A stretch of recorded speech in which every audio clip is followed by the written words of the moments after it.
Hi guys, আসসালামু আলাইকুম। আপনাদের জন্য নিয়ে এসেছি আজকে মজাদার খুবই লবণীয় একটি রেসিপি। আমরা আজকে আপনাদেরকে রান্না করে দেখাবো নোনা ইলিশ।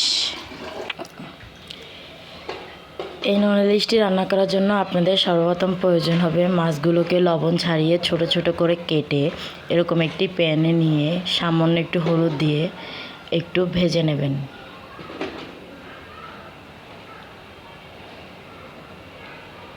পর্যায়ে একটু হলুদ দিয়ে ভেজে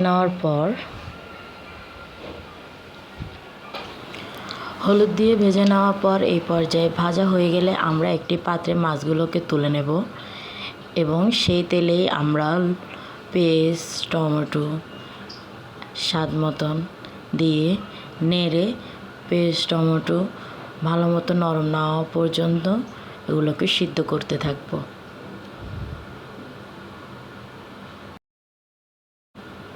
পেঁয়াজ টমেটো সিদ্ধ হয়ে গেলে এই পর্যায়ে স্বাদ মতন মশলা দিয়ে লবণ হলুদ মরিচ দিয়ে ভালো করে নেড়ে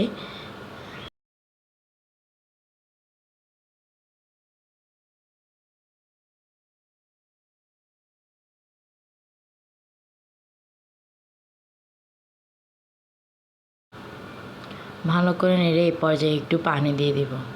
পানি দেওয়ার পর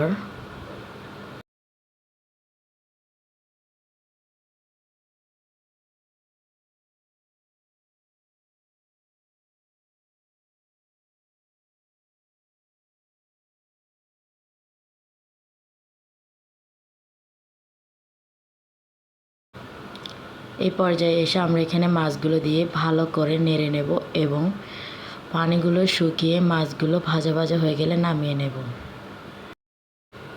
হাই গাইস, আমাদের রেসিপিটি যদি আপনাদের ভালো লাগে থাকে অবশ্যই সবাই একবার করে ট্রাই করবেন এবং কমেন্ট বক্সে জানাবেন রেসিপিটি কেমন লেগেছে আপনাদের। ধন্যবাদ সকলকে।